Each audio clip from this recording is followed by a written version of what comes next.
In that regard, I'll turn to my third topic.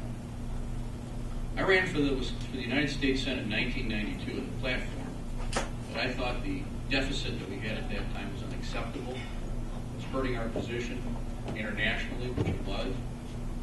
Nobody paid any attention until Ross Perot started talking about it. I wasn't a Ross Perot supporter, but Ross Perot said we got to deal with the deficit. He also said, look out for NAFTA. You'll hear the great sucking sound of American jobs. So I have to admit he had a couple of them, right? But he did a good job of sort of getting people to understand what it meant to have deficits of this size. I had an 82-point plan to get rid of the federal deficit. You know what? An awful lot of that wasn't all my ideas, of course. A lot of it was from congressional budget. We got in there under President Clinton, and we passed the first big installment. And then, yes, working with Republicans.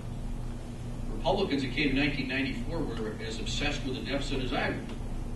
We had almost an unfriendly competition to see who could be tougher on spending. So in the end, it was Bill Clinton and Newt Gingrich that together worked, and by the time Bill Clinton left office, we had no deficit. And the debt was coming down, and of course the interest payments were coming down dramatically. I have never lost my commitment to this issue. My colleagues tease me when I come down and take a vote with a Republican on an amendment and so on. They call me the deficit hawker.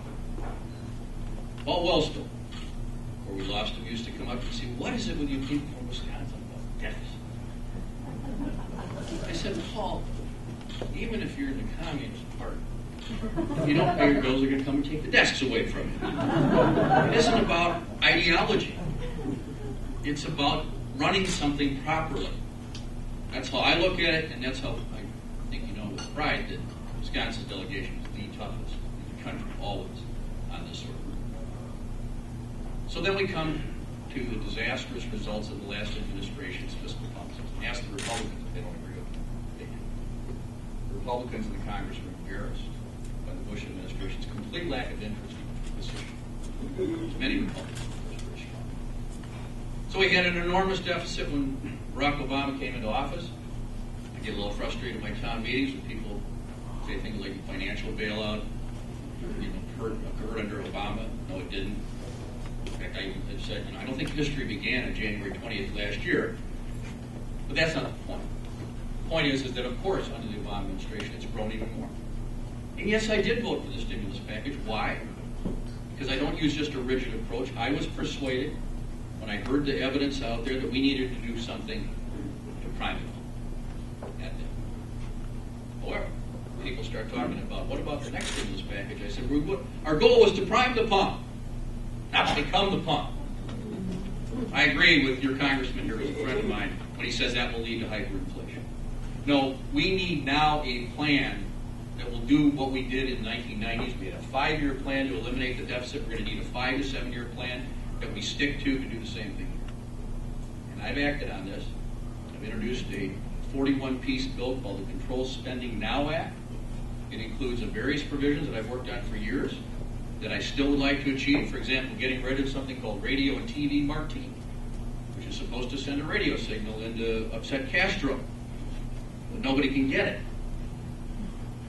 It's only $30 million, but I think we still think that's real money. But they're big ones too. No, I didn't vote for that financial bailout last year. Not only that, I didn't vote for the elimination of Glass-Steagall, one of 9 senators who did not vote to give away the store to Wall Street. I want you to know that. But in addition, whatever you feel about the bailout, there's still $200 billion in TARP. I'm fighting to get that money used to reduce the deficit, rather than just being spent on everything else. The C-17 airplane. I'm sure it's a good airplane, but even John McCain in the Defense Department says we don't need it. Don't give us the new C-17s. That's $4 billion. So taken together, the various proposals that I've come up with amount to $500 billion. I know that's not the whole deal. Maybe other congressmen and senators will come in with their contribution, and maybe we'll get some of these things done. But to prevent this from happening again, we need an ongoing way to stop the abuses. You know, I hope that I have fought against the abuses and these earmarks for many years, and I've worked with Paul Ryan on this issue. Forgive us, we're both from Janesville. And we named our idea the Janesville line item veto. I've always supported a line item. I supported John McCain's lead on veto, which some Democrats are very unhappy about. Went to the Supreme Court, they said it was too strong under the Constitution. So Paul and I have come up with something we think will pass constitutional muster. I won't get into all the details, but what it basically does is let the president take a bill and say, all right, here are 15 items in here that I want you guys to separately vote on. Now, the only way it's constitutional is that they have to affirmatively vote, the House and the Senate would have to affirmatively vote to get rid of it. Well, why would that work? Well, because they'll be required to vote on it. They can't take it and put it in committee. Stays in committee for a month, it's got to come out, the whole Senate votes up or down. I think that's an exciting idea. We have a wonderful, we call it a tripartisan co-sponsorship, because we've got Lieberman, we've got Democrats and Republicans, whatever these guys want to call themselves. Basically, it's an exciting group of people you wouldn't expect. So we're picking up co-sponsors in the Senate and looking forward to the opportunity to do that so we can zap some of these things before they get started. So I want to leave time for questions. I hope I don't talk too long, but these are such weighty issues that I wanted to at least give you a little sense of what my priorities are, and I hope they track some of your priorities. Thank you very much.